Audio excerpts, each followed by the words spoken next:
2월은 큐티인 말씀은 우리 사무엘상 말씀을 가지고 묵상하고 있습니다. 여러분 사무엘상에 나오는 주요 인물은요 크게 세 명이죠. 사무엘과 사울과 다윗입니다. 따라해 볼까요? 사무엘과 사울과 다윗. 사무엘은 사사이며 선지자였고 사울과 다윗은 이스라엘의 왕이었습니다. 오늘 이 13장 본문은 사울이 왕이 되었을 때의 이야기입니다. 그러니까 우리가 신앙생활을요 처음 시작할 때 가끔 헷갈리는 부분이 있죠. 그 중에 하나가 이 사울이라는 이름인데 여러분 사울은 구약에도 나오고 신약에도 나옵니다. 여러분 신약의 사울이 어디에 나올까요? 어디 나오죠? 사울이요? 그렇죠. 바울이 예수님을 만나기 전에 이름이 사울이었잖아요. 할렐루야. 그렇죠. 맞죠? 바울이 예수님을 만나기 전에 이름이 사울이었어요. 그래서요 가끔요 사울이 이제 예수님을 핍박하고 이 스데반을 돌로 쳐기는 자로 나올 때 이 구약의 사울과 신약의 사울을 동일 인물로 여길 수 있습니다. 그런데 그렇지 않죠. 그 시대적으로 보면 약 1000년 정도의 시간 차이가 나는 인물입니다. 그러니까 사울이 막 왕이 되었다가 갑자기 막 돌로 믿는 자를 쳐 죽였다가 이거 왔다 갔다 하시면 안 됩니다. 그러니까 우리 중에도 혹시 오해하는 분이 계실 수 있어요. 우리 한성 형제가 어제 얘기하더라고요. 그동안 사울이 같은 인물이었다고. 인물인 줄 알았다고. 그걸 보고요 저도 깜짝 놀라고 이제 드디어 알게 된 한성 형제도 깜짝 놀라는 시간이었습니다. 제가 고맙다고 오늘 에피소드를 얘기할 수 있는 기회를 줘서 감사하다고 제가 얘기했습니다. 여러분 그래서요 통독도 중요해요. 성경의 전체의 흐름의 이야기 안에서 본문을 봐야 되는 것입니다.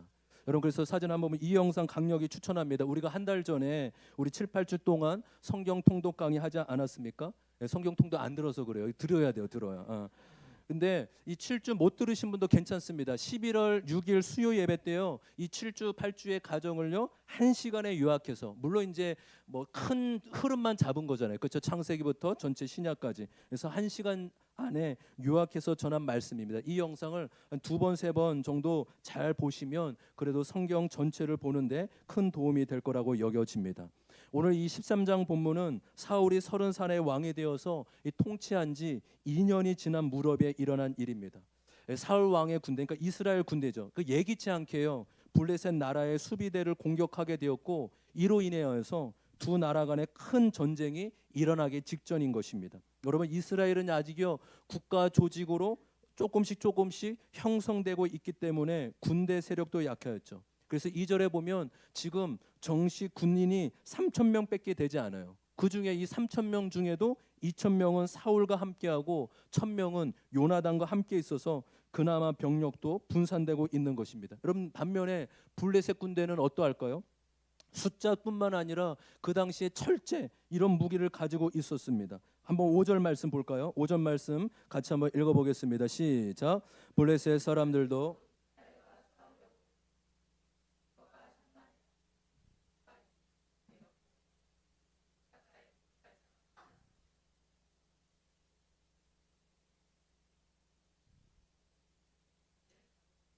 여러분 5절에 보시면 블레셋 군대는 규모가 어떻습니까? 병거가 3만, 또 기마가 6천, 군인은 바닷가의 모래알처럼 많아서 셀 수 없다라고 합니다. 그러니까 병력 차이로 봤을 때요 이스라엘과 블레셋은 비교가 할 수가 없는 것입니다. 여러분 이것을 안 이 자신들과 이 블레셋의 군인들의 이 병력 차이를 안 이스라엘 군인들은 어땠을까요? 아마 그 차이에 압도당하며 두렵고 떨렸을 것입니다. 그들의 마음 상태를 보여주는 게요 6절과 7절에 6절과 7절 6절 7절 제가 읽겠습니다. 이스라엘 사람들은 자기들이 위급하게 되었다는 것과 군대가 포위되었다는 것을 알고는 저마다 굴이나 숲이나 바다 틈이나 구덩이나 웅덩이 속으로 기어가 들어 숨었다. 히브리 사람들 가운데 더러는 요단강을 건너 각각 길리앗 지역으로 달아났다. 그러니까 두렵고 누가 봐도 승산이 없다고 여기기에 여기저기 숨어버리는 거예요. 또 심지어 다른 지역으로 그렇죠 넘어가 도망가는 사람들까지 나타난 것입니다. 여러분 이런 위기의 상황 가운데 이 반전을 가져오기에 사울은 무엇을 하였습니까? 바로 하나님께 제사를 드리고 했던 거예요. 왜냐하면 이전 말씀을 보면 사울이 이전에 이제 저를 보십시오. 저를 이렇게 잘 보시고 편하게 앉지만 엉덩이 이렇게 편하게 앉으시지만 고개와 눈을 들어 저를 잘 봐주시면 감사하겠습니다. 예, 사울이 이전에 이 암몬 사람과 암몬 나라와 전쟁할 때 전쟁하기 전에 예배를 드리고 제사를 드렸는데 하나님의 승리를 주신 거죠. 아, 예배 드리고 전쟁하면 승리하는구나라고 여겼는지 이번에도 똑같이 역전하기 위해 반전을 가져오기에 제사를 드리는 겁니다. 그런데요, 여기서 한 가지 문제가 일어나게 되죠. 8절입니다. 어떤 문제인지 8절 말씀 같이 한번 읽겠습니다. 시작. 사울은 사무엘의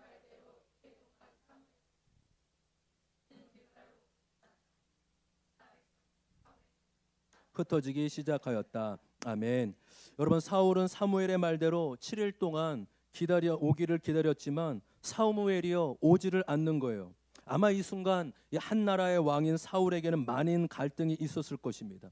제사는 오직 제사장만이 주관할 수 있기 때문에, 사무엘만이 주관할 수 있기 때문에 사무엘을 끝까지 기다릴 것인지, 아니면 자기가 원하는 대로 자신이 제사를 드릴지 고민했을 것입니다.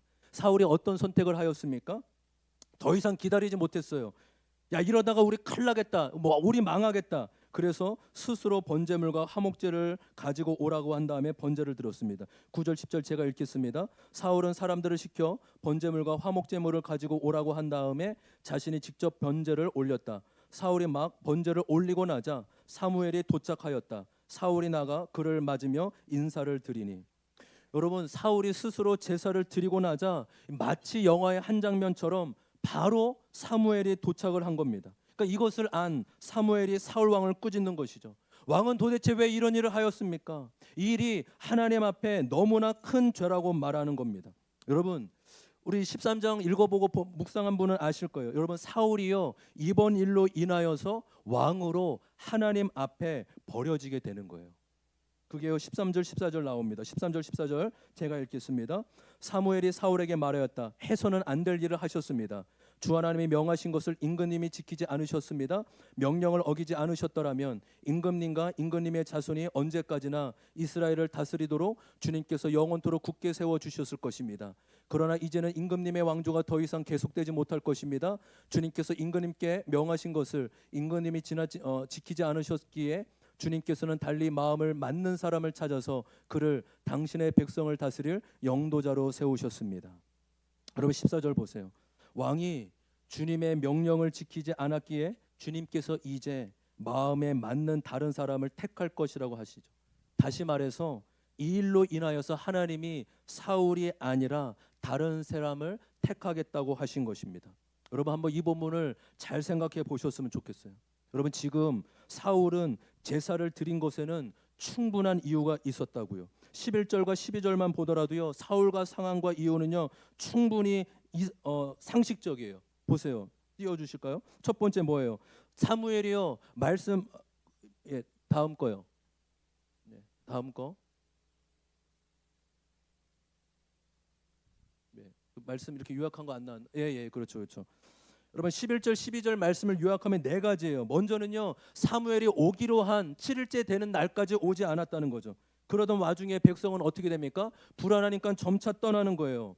이때 제사를 세 번째, 이때 제사를 드리지 않으면 전쟁 전에 하나님의 도움을 구할 수 있는 기회는 없어집니다. 그래서 사울은 어쨌든 간에 전쟁을 앞둔 이스라엘을 위해 하나님의 도우심을 요청한 것입니다. 여러분, 이 상황이 충분히 그럴듯하지 않아요? 충분히 그럴만 하잖아요. 사울은 나름대로 잘 지키려고 했는데 상황 때문에 어쩔 수 없이 자신이 제사를 드린 겁니다. 그래서 12절 마지막 절에 보면 할 수 없이라는 단어가 나오죠. 그래서 오늘 본문의 키워드는 할 수 없이라는 단어예요. 할 수 없이. 나는 최대한 지키려고 했다. 내가 그것을 따르려고 했다. 그런데 상황이 이러하니 나는 어쩔 수 없이 그렇게 한 것뿐이다라는 의미입니다. 여러분, 나름 합리적이고 일반적인데 왜 이것에 대한 하나님의 평가는 사울을 버리기까지 한 걸까요? 여러분, 여기에 어떤 큰 잘못이 담겨 있길래 하나님이 이렇게 말씀하신 걸까요? 여러분, 이것을 이해하기 위해서는요 사무엘을 통해 사울에게 기다리라고 말씀하신 부분을 살펴볼 필요가 있어요. 우리 사무엘상 10장 8절의 말씀, 8절 말씀 다 같이 한번 읽어보겠습니다. 시작. 그대는 나보다, 다시요, 다 크게 함께 성경을 보시든지 앞을 보시면 크게 읽겠습니다. 시작. 그대는 나보다 먼저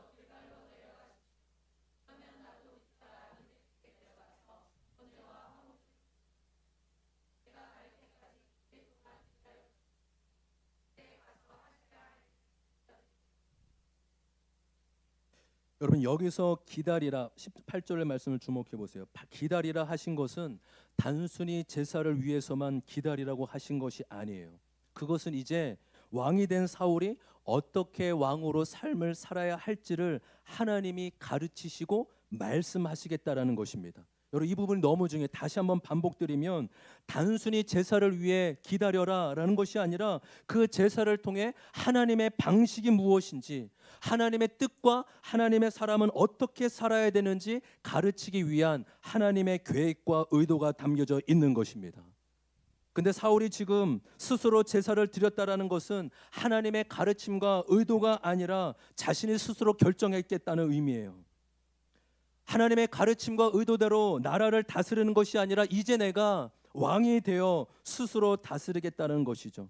하나님이 왕이 아니라 자신이 왕이 되어 결정했다는 것입니다.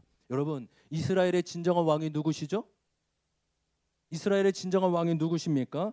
하나님이십니다. 그래서 하나님이 원래는 이스라엘의 왕을 세우는 것을 기뻐하셨을까요? 기뻐하지 않으셨을까요? 기뻐하지 않으셨어요. 사무엘상 8장 4절에서 7절입니다. 여러분 이 사무엘상 8장은 이 사무엘상 전체를 이해하는 핵심 부분이에요. 제가 8장 4절부터 7절까지를 읽어드리겠습니다. 그래서 이스라엘의 모든 장로가 모여서 라마로 사무엘을 찾아갔다. 그들이 사무엘에게 말하였다. 보십시오. 어른께서는 늙으셨고 아드님들은 어른께서 걸어오신 그 길을 따라 살지 않습니다. 그러므로 이제 모든 이방 나라들처럼 우리에게 왕을 세워주셔서 왕의 우리를 다스리게 하여 주십시오. 그러나 사무엘은 왕을 세워 다스리게 해달라는 장로들의 말에 마음이 상하여 주님께 기도를 드렸더니 우리 7절 다 같이 한번 읽어볼까요? 7절입니다. 시작. 주님께서 사무엘에게 말씀하셨다. 백성이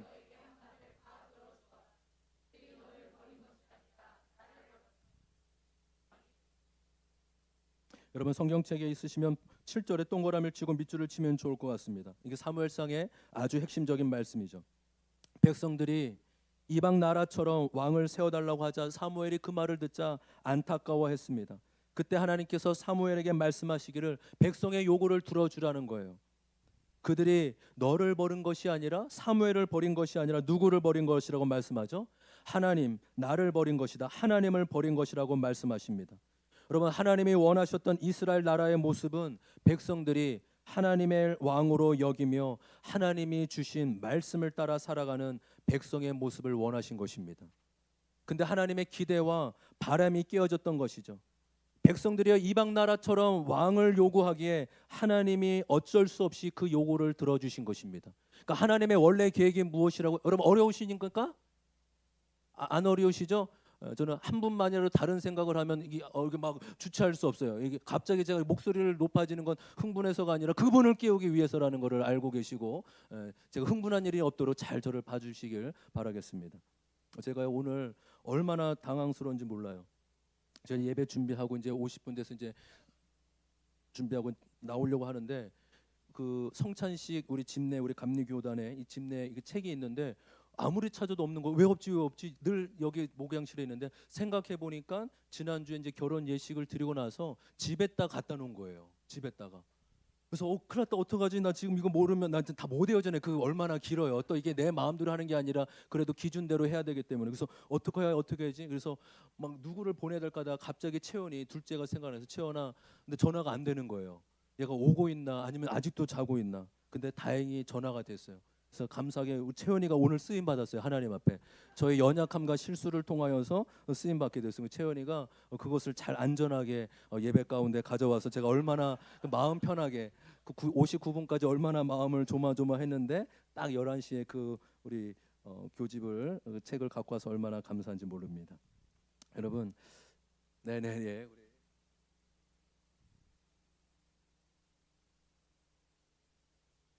정해진 거예요. 이제 교단에서 다 이렇게 기준이 다 원칙이 있는 겁니다.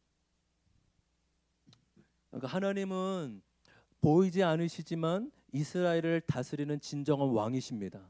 그래서 이스라엘 백성들이요 보이지 않지만 하나님을 왕으로 여기며 그분의 말씀을 따라 살기를 원하셨던 것이죠. 근데 백성들이 하나님 우리는 이제 다른 나라처럼 우리도 보이는 왕을 달라고 보이는 인간 왕을 달라고 요구하고 하나님은 어쩔 수 없이 그 요구를 들어주신 것이죠. 여러분, 그러면 이제 중요한 것은 왕으로 세움을 받은 자가 하나님을 대신해서 잘 통치하는 것이죠. 그렇죠? 하나님을 경외하며 하나님의 방식으로 나라를 잘 섬기며 다스리는 것이죠. 그러니까 사울 왕에 주어진 역할과 책임이 그러한 것입니다. 아, 내가 하나님을 대신해서 세움을 받은 자이구나. 내가 하나님을 닮아 하나님의 방식으로 잘 섬기고 다스려야 하는구나. 이것이 사울의 부르심임을 믿습니다. 근데 지금요, 사울이 제사를 스스로 드렸던, 어디 가세요 집사님? 어디 가세요? 우리 전화 받으러 가셨네요. 네. 사울이여 제사를 드렸습니다. 하나님의 건의 아래 있지 않고 스스로 하나님의 자리에 앉겠다라는 것입니다. 최종 건의는 하나님이 아니라 바로 자신이 최고 권위자로 판단하겠다라는 것입니다. 여러분, 성경이 말하는 죄가 무엇입니까? 성경이 말하는 죄는요, 윤리 도덕이 아니에요. 거짓말하고 나쁜 짓하고 다른 사람에게 해를 끼치고, 죄를 이렇게 윤리 도덕으로만 생각해서는 안 됩니다. 물론 잘 들으십시오.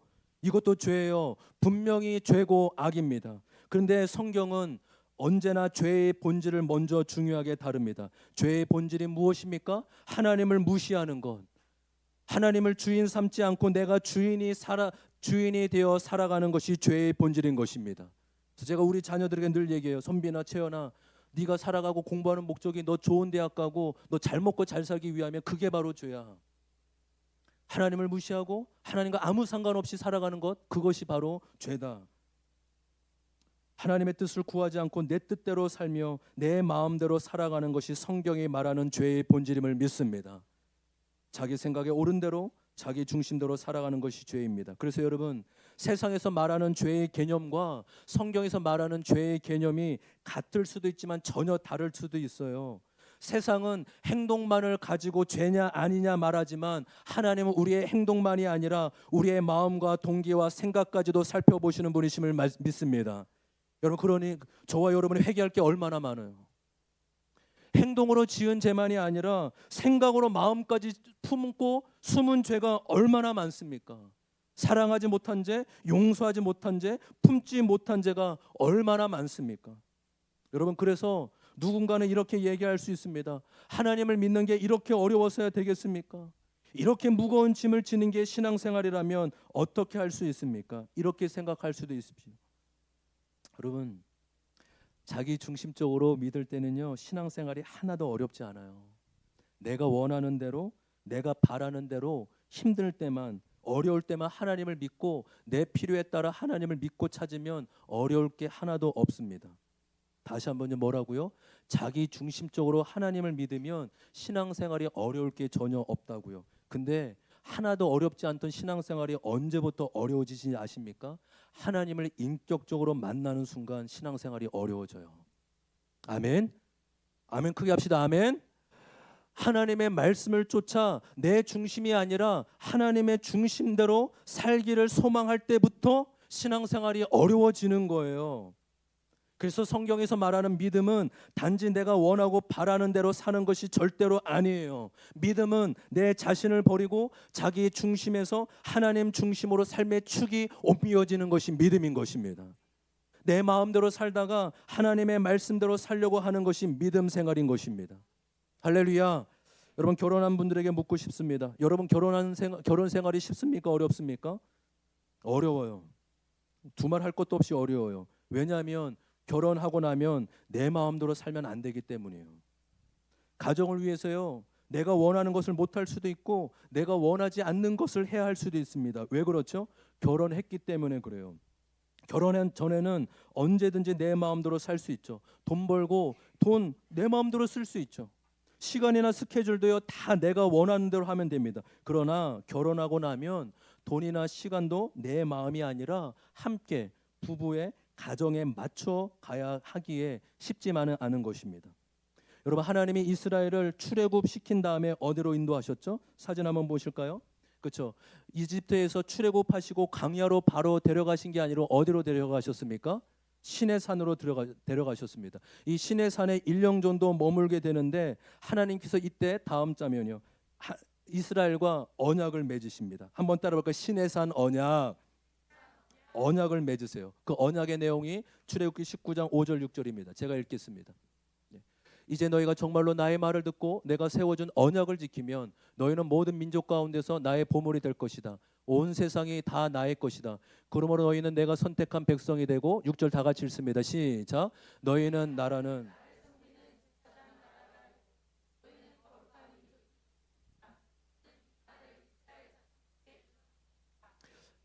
하나님이 이스라엘에게 너희는 내 백성이 되고 거룩한 나라 거룩한 민족 제사장 나라 거룩한 민족이 될 거라고 하십니다. 시날산에서 언약을 맺은 것인데 언약은요 쉽게 말해 결혼을 의미하는 거예요. 언약이 쉽게 말해 무엇이라고요? 결혼을 의미한다고. 결혼. 이제는 너희는 나한테 속해 있고 나는 너에게 속해 있다. 나와 너는 상관이 없는 게 아니라 이제 서로에게 속해 있기 때문에 서로에게 책임이 있는 관계이다. 이게 언약입니다. 다시 한번요. 언약이 쉽게 말해 뭐라고요? 결혼. 크게요. 언약이 뭐라고요? 결혼입니다. 이걸 꼭 기억하시고 마음에 새기셨으면 좋겠어요. 하나님이요 이스라엘과 언약을 맺기 전에는 이스라엘이 죄를 지어도 크게 뭐라고 하지 않으세요. 오래 기다리시고 아주 큰 잘못이나 죄를 저질렀을 때만 혼내키십니다. 그러나 언약을 맺은 다음부터는요 이스라엘이요 조금만 죄를 짓거나 잘못하도요 하나님이 바로바로 징계하고 뭐라고 하세요. 때로는 큰 심판도 있을 때가 있습니다. 왜 그런지 아세요 여러분? 언약을 맺었기 때문이에요. 왜 그런지 아세요? 하나님과 결혼했기 때문입니다. 할렐루야. 그러니까 결혼해서 하나님과 받은 은혜와 혜택도 분명히 있지만 또 거기에 따른 책임도 반드시 져야 되는 것입니다. 책임 없는 결혼 생활은 없는 것이죠. 결혼하면 결혼 전과 생활 방식과 존재가 달라져야 합니다. 결혼 생활에 맞는 방식을 따라야 합니다. 결혼 후에도 여전히 나만 옳다고 나만 주장하고 살면 결혼 생활은 더욱더 어려워질 뿐입니다. 여러분 하나님이 저와 여러분을 택하고 불러주셨음을 믿습니다. 그 누구보다 잘나거나 선한 것이 있어서 불러준 것이 아니에요. 오직 하나님의 전적인 은혜로 불러주셨고 십자가의 은혜를 우리에게 허락해 주셨음을 믿습니다. 그 은혜를 입고 받은 자에게 거기에 속한 자답게 살아가야 되는 거예요. 이전과 달리 새로운 삶의 방식으로 살아가는 자들이 그리스도인입니다. 세상 방식, 세상 사람들의 가치관이 아니라 하나님의 방식, 하나님의 백성의 가치관으로 살아가야 되는 것입니다. 그리고 그 하나님의 방식이란 두말 할 것도 없이 하나님의 말씀으로 통치함을 받는 삶을 말하는 것임을 믿습니다. 하나님의 말씀이 기준이 되어 나를 다스리는 것이죠. 우리 같이 적용 질문 같이 한번 읽어볼까요? 적용 질문입니다. 시작.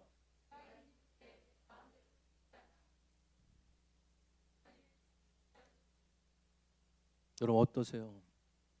은혜만 누리십니까? 아니면 은혜 받은 자답게 책임과 그 수준의 삶을 살아가려고 애쓰십니까? 무엇으로 안타까워하세요?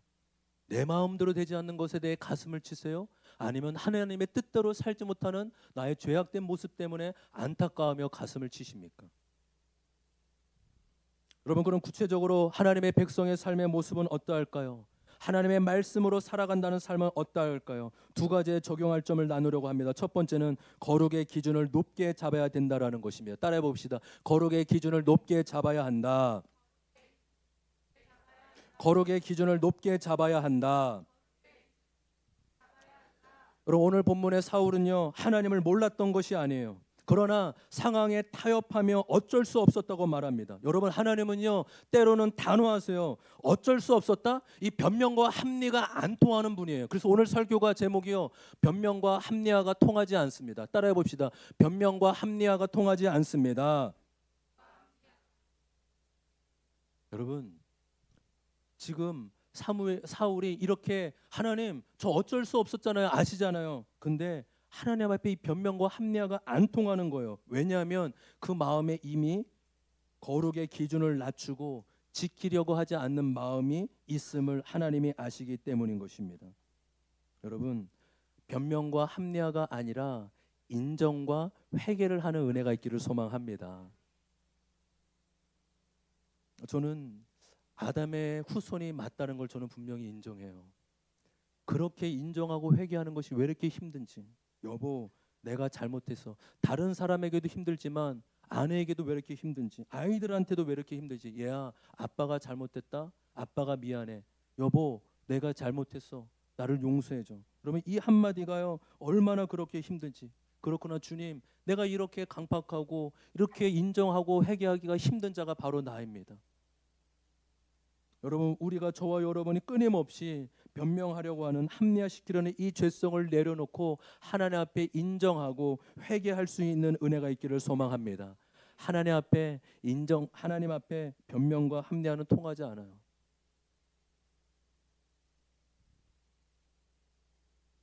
거룩의 기준을 여러분 낮추지 마십시오. 성도의 힘은 거룩함에서 나오는 것임을 믿습니다. 여러분, 어떤 교회가 힘든지 아세요? 헌금 많이 하고 교회 세력이 1000명, 2000명 되는 교회가 힘이 있을까? 아니에요. 하나 되기 힘쓰고 거룩에 힘쓰는 교회가 강력한 교회입니다. 어떤 성도가 힘 있는지 아십니까? 죄를 미워하고 거룩하게 힘쓰는 성도가 강력한 성도예요. 여러분, 교회와 성도의 거룩함의 기준을 낮추지 않기를 소망합니다. 교회와 성도의 타락은요, 거룩의 기준을 낮추는 순간부터 찾아오는 것입니다. 여러분, 때로는 우리의 삶이 그 기준에 못 미친다 하더라도 거룩의 기준만큼은 낮춰서는 안 될 줄 믿습니다. 그래서 여러분, 신앙에서요, 좋은 게 좋은 거다, 이 말만큼 무서운 게 없어요. 잘 들으세요. 제가 그런 사람이라고요. 아유, 성도님, 여보, 얘들아, 좋은 게 좋은 거지. 이 말만큼 신앙생활에 무서운 게 없다, 교묘한 게 없다고요. 여러분, 좋은 게 아니라 하나님의 기준은 언제나 분명하고 명확한 줄 믿습니다. 거룩은요, 내가 듣기 좋은 말이 아니라 들어야 할 말씀을 듣는 거예요. 하나님의 말씀은 분명히 나를 위로하고 내가 듣기 좋아하는 말도 분명히 있죠. 그러나 거의 대부분의 말씀은 나의 죄를 깨뜨리고 드러내고 부수는 말씀이 훨씬 더 많습니다. 어찌할꼬 라는 찔림이 있는 것이 하나님의 말씀임을 믿습니다. 그래서 저와 여러분이 공동체가요, 좋게 갑시다가 아니라 거룩하게 갑시다, 말씀대로 갑시다 해야 되는 것입니다. 제가 만약에 다른 길로 갈 때 좋게 갑시다. 아유, 권사님, 아유, 집사님 편하게 가요. 좋게 가요. 그럴 때 목사님, 거룩하게 가셔야죠. 말씀대로 가셔야죠. 이렇게 서로 권면할 수 있는 은혜가 있기를 소망해요. 한번 따라할까요? 목사님, 거룩하게 가셔야죠. 할렐루야. 목사님, 거룩하게 안 가면 어떻게? 이렇게 하지 마시고요. 따뜻하게, 목사님, 우리 교회 공동체는 거룩하게 가죠. 좋은 게 아닙니다. 여러분, 잘 들으세요. 그래서 저는 분명히 알아요. 여러분, 착한 거는 악한 거예요. 교만한 사람은요, 자기가 교만한 줄 아는데 착한 사람은 자기가 얼마나 강팍하고 마음을 깨뜨리기 어려운 자인지 몰라요. 그러니까 우리 교회는 둘 중에 하나예요. 교만해서 회개를 빨리 하든지 착해서 회개를 늦게 하든지. 여러분, 저와 여러분이 우리의 모습을 말씀을 통해 회개를 즉시 하는 은혜가 있기를 소망합니다. 거룩의 기준을 낮춰서는 안 돼요. 이 부분을 위해 간단히 두 가지 예를 드리며 두 가지 적용을 해보면 좋을 것 같습니다. 여러분, 주일 성수는 온전히 지켜야 합니다. 한 번의 예배를 소중히 여기고 어떻게든 예배를 드리려고 해야 합니다. 여러분, 가끔 가족의 행사나 결혼식이 주일에 있을 때가 있죠. 어떻게 해야 될까요? 가족 결혼식에 안 가고 예배를 드려야 될까요? 아니면 예배를 안 드리고 결혼식에 가야 할까요? 때로 우리가 가족의 영혼 구원 때문에, 전도 때문에 예배를 못 드리고 가족 행사에 가는 경우가 있습니다. 동기와 목적이 좋을 수 있지만 여러분, 잘 들으십시오. 오히려 적당한 타협이 구원의 시간을 늘어나게 한다는 걸 여러분 아세요? 여러분, 혹시 우리 지체들 중에 아직 가족의 관계 때문에 제사를 드린 분 계십니까? 여러분, 제사는 하나님께, 물론 뭐 많은 목사님들이 또 뭐 영적인 분들이 제사는 우상하게 드리는 것이다, 뭐 저를 그렇게 볼 수도 있는데, 믿는 자는 제사 드리는 거 아니에요. 오히려 추도 예배를 드리며 더 조상을 주신 하나님께 감사하는 것입니다. 할렐루야. 그러니까 여러분, 분명히 밝히셔야 되는 거예요. 저는 그 자리에 분명히 함께 할 거지만 하나님께 기도하겠습니다. 저는 우리 조상을 덕을 기리지 않는 것이 아니라 오히려 우리 조상의 있음에 감사하는 겁니다 라고 그 의미를 충분하게 공유하고 전달하는 것이죠. 여러분, 그 제사를요, 오래 끌면 끌수록 구원의 시간이 얼마나 늘어난지 몰라요. 저는 이것을 저의 가정을 통하여서 분명히 경험하였고 간증하는 은혜가 있습니다. 여러분, 처음에는 싫은 소리를 들을 수 있지만 오히려 그 믿음의 결단 가운데 영혼 구원으로 하나님께서 이어지게 할 줄 믿습니다. 여러분, 만약에 믿지 않는 여동생이 주일에 결혼식을 한다? 어떻게 해야 될까요? 가셔야죠. 예배를 새벽이나 저녁에 드리는 일이 하더라도 그때는 가셔야 됩니다. 그러나 사촌 동생이 주일에 결혼식 한다? 그럼 가지 마세요, 여러분. 주일 전날이나 그 다음 날 가서 인사를 나누고 축임을 전달하십시오. 예배를 드리는 만큼 더 잘하시길 소망합니다. 그러니까 뭘 말씀드리면 명확한 정답이 없을 수 있지만 예배의 기준, 거룩의 기준은 높게 잡아야 된다라는 것입니다. 할렐루야. 주일 예배 한 번 빠지면 되지. 아니요. 그날은 다시 한번 돌아오지 않아요. 저는 말씀드렸잖아요. 목회자는 하나님의 마음은 늘 그런 것 같아요. 오지 못한 성도, 오늘은 왜 못 오셨지? 무슨 일이 있지? 늘 그거 예배를 드리면서 늘 보면 빈자리를 보면 오기로 했는데 왜 못 일어났지? 무슨 일이 또 아픈 일이 있나? 늘 그런 마음밖에 없는 것입니다. 주님께서 우리 한 번의 예배를 온 마음 드리는 예배가 있기를, 온 마음 들여 드리는 은혜가 있기를 소망합니다. 제가요 제자들교회에서 청소년부 사역을 할 때 중앙고 다니는 친구들이 수학 여행을 제주도로 가게 되었습니다. 그런데요, 어떻게 학교에서 수학 여행 일정을 잡았는지 주일 아침 7시로 비행기를 출발한다는 거예요. 그때 6, 7명이 중앙고 친구들이었는데 어떻게 해야 되나, 저도 고민이 되잖아요. 한 번밖에 없는 고등학교 수학 여행인데 제가 예배 때문에 무작정 가지 말라 하고 하면 서운할 것이고, 그래서 지혜가 어떤 것이냐면 주일 새벽 예배를 드리고 가라고 했어요. 그랬더니 정말로 그 6, 7명 중에 한두 명 빼놓고요 5명이 주일 새벽 예배를 드리고 7시 비행기로 출발했습니다. 근데 여러분, 더 놀라운 게 뭔지 아세요? 그 중에 한 명이요 주일 예배를 드리기 위해 수학 여행을 포기했어요. 제가 포기하려고 한 건 아니고 다른 부목사님 아들이었어요. 아빠가 얘기한 것 같아요. 그런데요, 그 친구도 흔쾌히, 정말 그 친구가 억지로가 아니에요, 흔쾌히 주일 예배를 위해 그러겠다고 한 거예요. 그 순종이요 얼마나 기특하고 감동인지요. 제가 청소년부 예배를 인도하는데 그 친구가 계속 눈에 들어오면서 제가 그 얘기를 해줬어요. 우리 하민이가 아빠 말 듣고 주일 예배 지키기 위해 수학여행을 포기했다. 근데 갑자기 말씀을 전데 이런 감동이 드는 거예요. 아마 나는 우리 150명 청소년 중에 앞으로 이 친구 하민이가 제주도 여행을 가장 많이 가게 되는 사람이 될 것 같다. 하나님의 오늘 그 순종의 마음을 기쁘게 받아주셔서 누구보다 갈 수 있는 기회와 상황을 많이 허락해 주실 것이라고 축복해 줬습니다. 율법이 아니에요. 착각하지 마세요. 율법 아니에요. 하나님을 향한 그 한 번의 마음, 그 간절한 주일 예배에 사모하는 마음으로 나아가는 것입니다. 여러분, 형제가 결혼식 하는 만큼 중요한 일이 왜 있겠어요?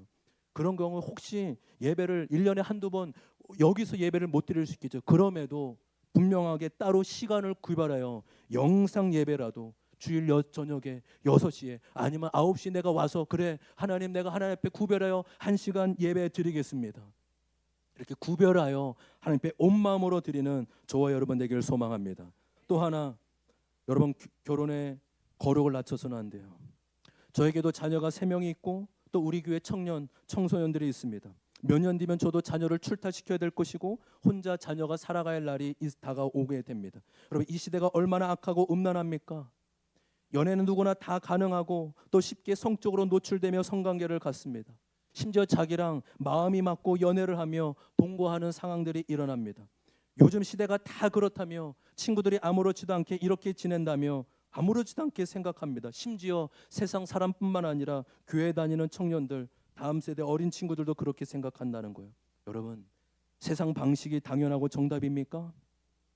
하나님의 진리는 어제나 오늘이나 영원토록 변함없는 진리임을 믿습니다. 세상이 아무리 바뀌고 세상 사람들이 아무리 바뀐다 하더라도 하나님의 말씀과 진리가 정답이며 기준임을 믿습니다. 동거는 죄예요. 우리 친구들 잘 들으세요. 동거는 죄라고요. 동거는 정욕이고 음란이에요. 여러분, 왜 기준이 중요한지 아세요? 기준을 알아야 지킬 수 있고 넘어지더라도 죄인 줄 알고 회개하며 돌이킬 수 있기 때문입니다. 아멘. 크게 하세요. 아멘. 기준으로 정죄함이 아니라 그 기준으로 나를 비춰보며 끊임없이 회개하며 기준으로 돌아가기 위한 것입니다. 우리 다음 세대 친구들 또 우리 자녀들에게 이 부분을 분명히 알려주고 잘 가르쳐야 돼요. 부모가 그것을 지키지 못한 것이 있다면 대신 회개하며, 그리고 얘야, 하나님이 이것을 지키라고 한 것은 너의 가정과 너의 앞으로의 부부 생활을 위한 거야. 이건 그 누구가 아니라 너의 삶이, 너의 앞으로의 삶이 거룩하며 하나님 앞에 귀하게 쓰임 받기 위해 하나님 앞에 구별된 삶을 살으라는 거야. 여러분, 부부가 이거 못 가리면 어떡해요? 교회에서 이거 다음 세대에게 안 가르치면 어떡할 거냐고요.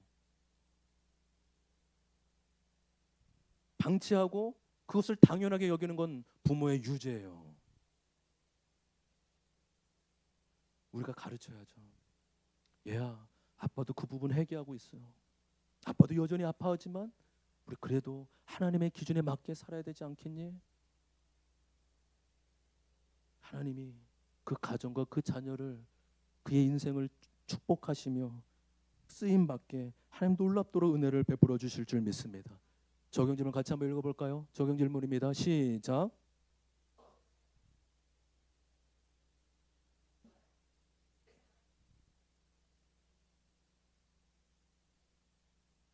여러분 어떠세요? 타협하면 조금 가족이 인정해 주겠지? 아니요.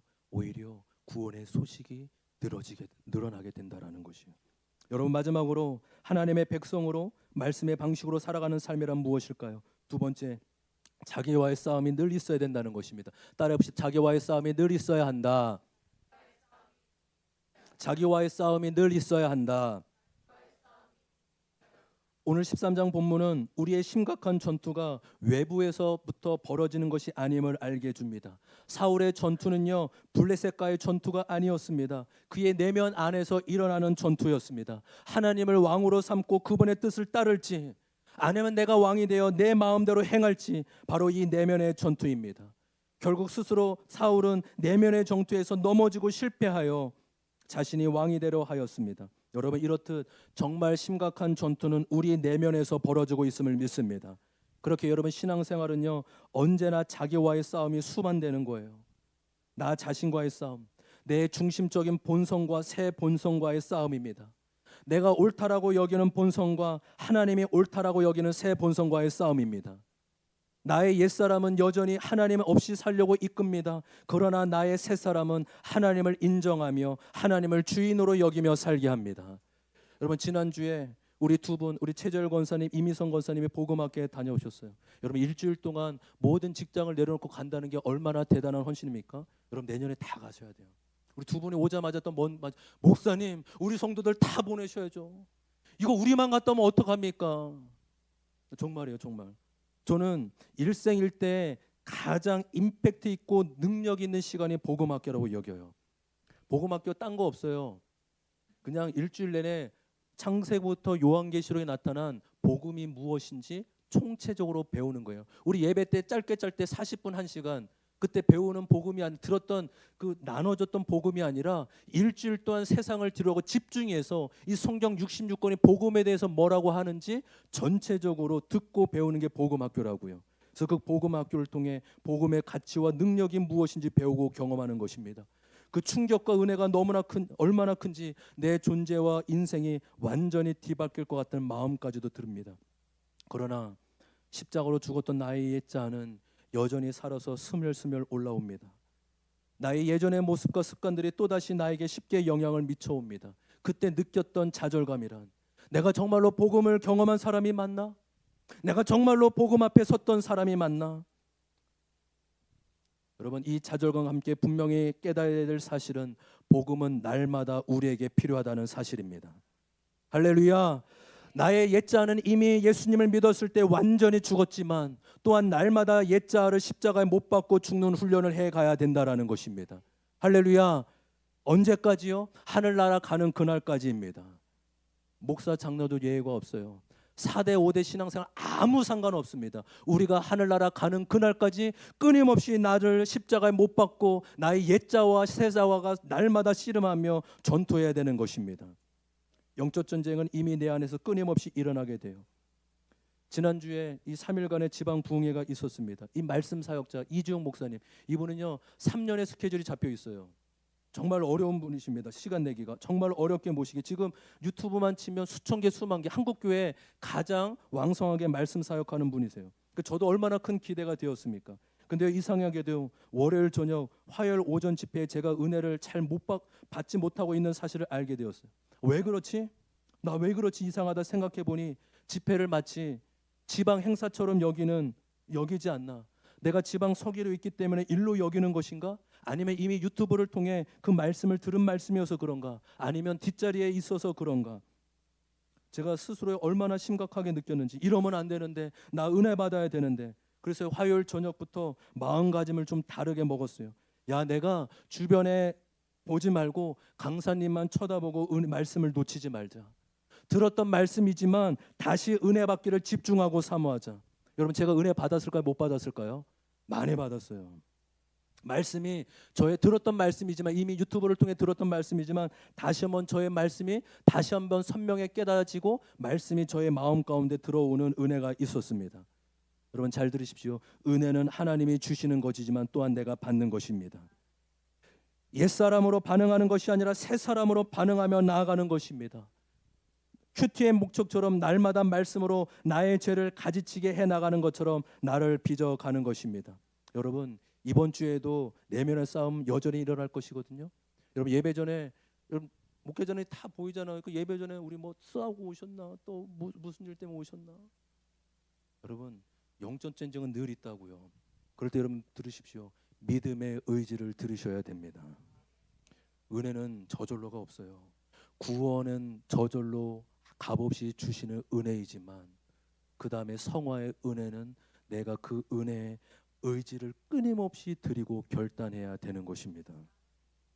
할렐루야. 감정에 반응하시겠습니까? 말씀에 반응하시겠습니까? 옛자에 반응하시겠습니까? 예수 믿는 새 사람에 반응하시겠습니까? 마지막으로 한 말씀을 읽고 마치겠습니다. 사무엘상 2장 20절이에요. 사무엘상 2장 30절. 우리 다 같이, 우리 개역개정 말씀인데 다 같이 읽겠습니다. 시작. 나를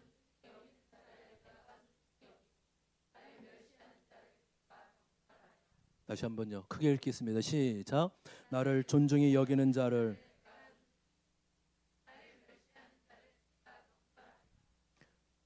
하나님을 믿고 말씀을 따르면 내가 손해보는 것 같고 희생당하는 것처럼 여겨집니다. 그러나 이 말씀을 주목하고 말씀에 마음에 새기십시오. 하나님을 인정하고 존중히 여기면 하나님도 나를 존중하게 소중하게 여겨주신다는 것입니다. 그러나 하나님을 무시하고 그분의 뜻을 따르지 않으면 하나님도 나를 경멸한다고 하십니다. 이 말씀은 조건부가 아니에요. 오히려 하나님은 인격적인 분이시기에 당연히 이럴 수밖에 없으신 것입니다. 율법 때문이 아니라 하나님은 인격적인 분이시기 때문에 당연히 이렇게 반응하시는 것입니다. 하나님을 믿고 그분의 말씀을 따르는 것은 힘들고 어렵기도 하지만 우리가 존귀케 되는 것입니다. 할렐루야. 하나님이 말씀을 따라 사는 자를 존귀하고 높여주실 줄 믿습니다. 우리 마지막 적용 질문 같이 한번 읽어보겠습니다. 시작. 나는 나의 업적과 명예를 위해 하나님과의 관계를 놓친 것은 무엇인가요? 사울 왕은 이스라엘 첫 번째 왕으로 자기의 임무를 다했습니다.